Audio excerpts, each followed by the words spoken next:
Hi, welcome to Anaprime Recap. To save the human race, you will have to fight a crushing battle against the Emperor of the Demons. We have reached the end of the second season of the Immortal King. Episodes 10, 11 and 12. The elite students of 60 High take a tour of the animation company BP Animation, responsible for creating animations, 3D art, photographs, and more. The group of friends are impressed by the variety of works created by the studio. As they enter the main door, they are confronted with the life of stress and restlessness that an animator and designer suffers every day. At the back of the huge room full of computers, a young woman is desperately on her phone, trying to complete a call. That is the company's producer. Trembling and not knowing how to act, she tells her boss Tang, the student's guide on the tour, that the studio director has disappeared. He immediately asks his employee to go and look for him, but she replies that she needs to take care of production, at which point the boss has the brilliant idea of leaving the school students in charge of the director's job temporarily.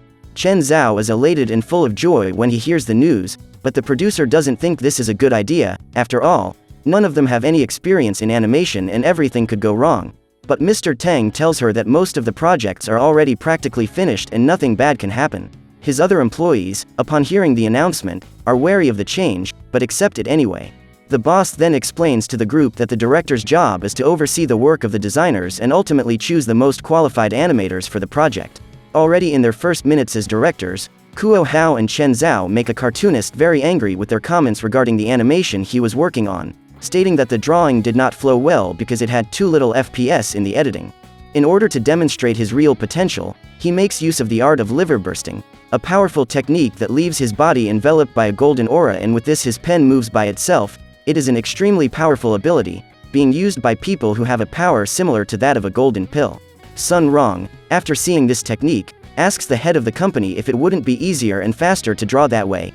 But Mr. Tang answers that by using this method the user feels a strong pain in his liver, and if he uses it too often he could end up in the ICU. The exhausted designer asks Chen Zhao what he thinks of the new animation at 24 FPS. The young man observes and says that he still finds the frequency low, then asks the employee if he can make it at 60 FPS. Hearing that comment, the animator has an outburst and without a second thought, runs toward the window and throws himself out of that floor. After that tragic moment, another employee approaches the group, asking if they would like to watch an animation at 60 FPS. The designer then explains that using advanced software, he is able to transform a drawing into a fluid 60 FPS animation. Making use of an existing plugin in the program, he finally shows everyone an animation with a high rate of several frames per second. The youngsters find it incredible, but Chen Zhao says that the art has no soul. After all, it was made by a machine and not by a person. Hearing this comment, the employee is overcome with anger and tells the young man to draw himself something that has a soul. His coworkers hold him back while he complains about the young man's attitude. Moving on, the group enters the sector that is responsible for creating the backdrops and backgrounds for the animations, where Mr. Tang demonstrates some projects and in the end asks his directors to give their opinion about the arts. At this point, his producer begs him not to ask them anymore. After all, the group has already been responsible for stressing several collaborators.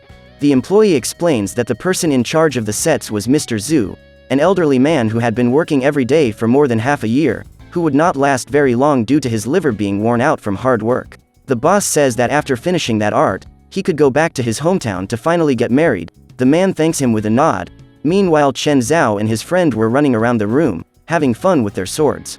In the middle of this prank, Kuo Hao trips over the power cable that was plugged into the man's computer, and thus the system is completely shut down, causing him to lose all the art files he had been working on all this time. Watching this, Mr. Zhu, without any expression on his face, sheds tears of suffering as he is pulverized into a heap of dust. The scene of the whole place changes and Sun Rong asks Wang Ling what was going on, and the young man is told by his guardian that the energy of the world decreases once again, thus regressing the place to that aspect. The producer despairs that they are losing so many employees in one day, saying that this episode will never end, but Chen Zhao comforts her by saying that he can help her and her friends. They have been watching the designers work all day and could do the same. The boss says that they should trust the students' plan. After all, they once started out just like them, without experience and technique, only willpower. The group then organizes themselves in the various positions prepared by the company and begins to perform their individual tasks. However, they find it very difficult to do all that. Wang Ling, observing that catastrophic situation, uses his energy to release the art of lighting, causing all the pens to draw by themselves on their own and thus bring a little lighting to the whole scenario. At the end of the day, Everyone is discouraged because even though Ling was bringing some color to the world, he was still lifeless and without some forms. The protagonist's guardian warns him, saying that the spiritual energy of the earth is reaching zero. Hearing this and unable to do anything, the young man closes his eyes, and when he opens them, he finds himself in the work environment of the professionals who are responsible for bringing his universe to life. The young man goes to a room and realizes that the director was playing something on his computer, not caring about his work. Ling then teaches the man a lesson, who immediately goes back to work. He organizes his entire work team, helping them in their duties and ordering them what to do. Within minutes of his return, the scenery begins to come to life, the colors come back to give intensity to everything, and so the universe returns to its normal state. Wang Ling ends that day thanking everyone for all the efforts they put into creating that world. Well, after the explosion of the great meteorite that was being carried to Earth by the demon Richman, the Demon King is enraged by the situation, and without a second thought asks his advisor to light the dimensional lamps, so that the demon world will be connected to the human world. On the space station, Wang Ling and Sun Rong were about to return home, but as they try to leave the place, their bodies undergo radical changes, transforming into three-dimensional figures. However, the universe remains the same, only the two suffer from this change. At this moment we observe that the Earth is being attacked by a legion of demons ready to spread chaos wherever they go, and the inhabitants try to save themselves by running through the streets in order to escape this terrible catastrophe. At the same moment, the world leaders meet in person to discuss what will be done to contain the whole wave of demonic attacks.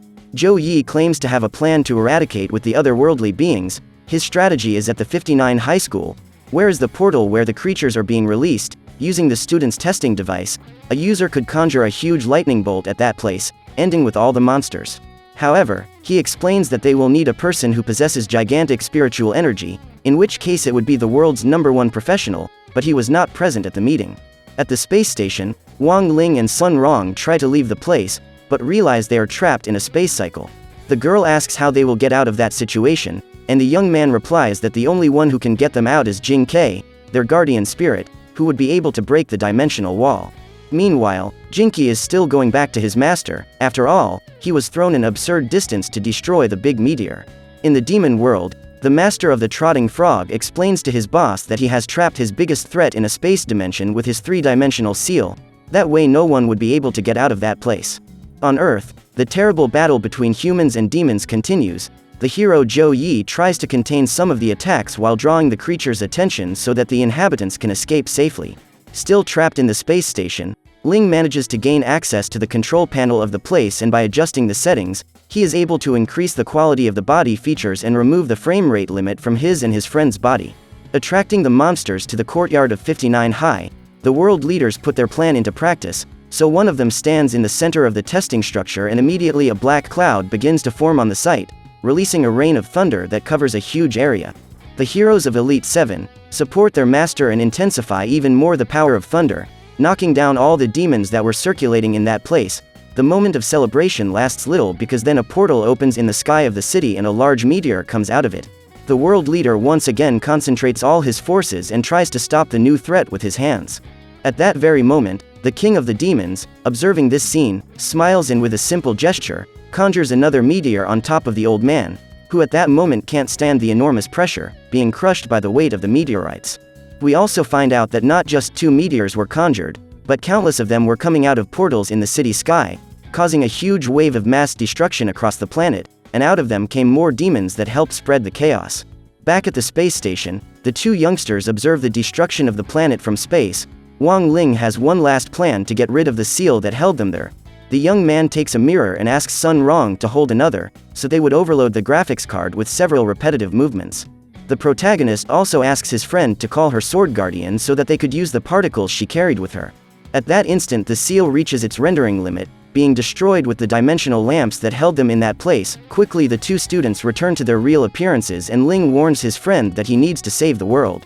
She then contests him, saying that if he does this, everyone will know his real identity. But he replies that this time there is no way, and leaves with abrupt speed toward the Earth.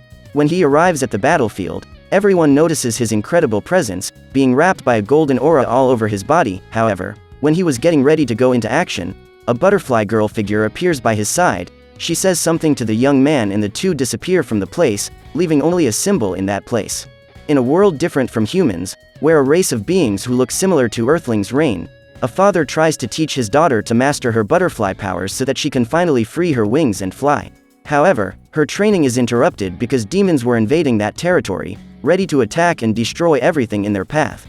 The girl's father, understanding the situation, immediately uses his transformation and then opens a dimensional rift, trying to at least save his daughter's life. The little girl crosses space-time and is sent to Earth. That night a young guardian finds her in the middle of a great symbol. This was the true past of Xiaoyu, who at that moment tells the whole truth to Wang Ling. The two of them were traveling through one dimension, towards the world of the demons, with the intention of ending the whole war. On Earth, the inhabitants are surprised by a live transmission that Sun Rong broadcasts from the space station, telling the entire population not to give up. Together they carry an immense power capable of defeating anything. The energy that dwells in each one is able to change the course of that painful battle. Upon hearing the prodigy girl's encouraging speech, the humans gather together, leaving their hiding places ready to fight and defend their homeland. The Emperor of the Demons, hearing these words, claps his hands and says that she really represents the ideals of the Sun family, but this was only a failed attempt at encouragement. After all, demons have great physical strength. At the end of his words, he sends a horde of vicious creatures to attack the space station, where the girl was aboard along with some crew members. Arriving in the demon world, Xiaoyu delivers Wang Ling to the Emperor's advisor, saying that she has fulfilled part of his plan and asks if the creature could finally release her imprisoned sister. But with a simple gesture he makes the girl get down on her knees, stating that they should have more respect. After all, they were in front of the king of demons. The demonic being tries to make Ling get down on his knees but can't. The young man then raises his hands and immediately the creature is thrown away.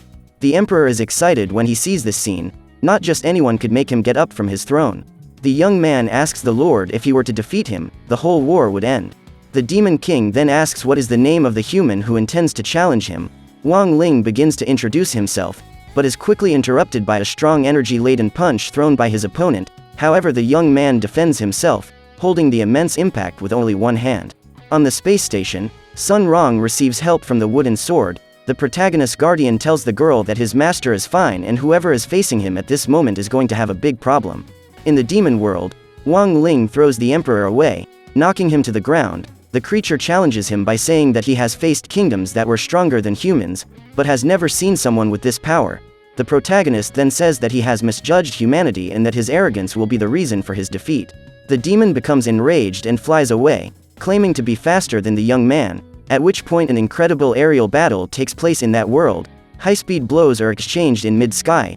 The emperor manages to land a kick on Ling, causing him to be thrown against a huge rock. The emperor concentrates all his power and advances towards the young man, but is immediately stopped by Wang Ling holding his horns and then spins him around and throws him away, causing the lord to fall back into the castle. Xiaoyu finally frees her sister from the demon's clutches. The creature gets down on its knees in front of the young man, begging him not to destroy him. At that instant the master of the trotting frog appears at his back and remembers that on the back of his neck is a seal and this is probably his weak point. The creature removes the seal and a golden energy envelops Ling. Within seconds all its power is released, destroying the entire demon realm once and for all. The battle that was taking place on Earth was ceased, deleting all existing creatures in portals. Ling returns to his town with Xiaoyu and her sister. The girl says that she is a traitor and knows that she will not go unpunished, asking only that he leave her sister alone. But someone has to bring a new seal immediately. Until this happens, Ling will remain containing his immense power. A few days after the terrible battle, that event went down in history, becoming known as the Second Demon War. We find out that Zhou Yi ended up taking all the credit, reinforcing his role as a great hero. Sun Rong's family prospered again, and reform was in full swing to replace the damage done. Chen Zhao and Kuo Hao wonder who was the golden hero who saved the whole city. It had probably been pro-user N1. The Wonder Girl then asks where Ling was on the day of the battle, but gets no answer. After all, the young man was sleeping next to her. After carrying the seal for 10 years, the trotting frog is finally released by the hero Zhou Yi from his prison. Already at his companion's side, he tells him that he intends to return to his homeland, but receives the sad news that the demon world no longer exists. What do you think about the terrible end of the demonic race? Will mankind ever know that Wang Ling is the strongest being in the universe? So, what did you think of this anime? Leave it in the comments below. And if you liked the video, like it and subscribe for more anime recaps. See you next time.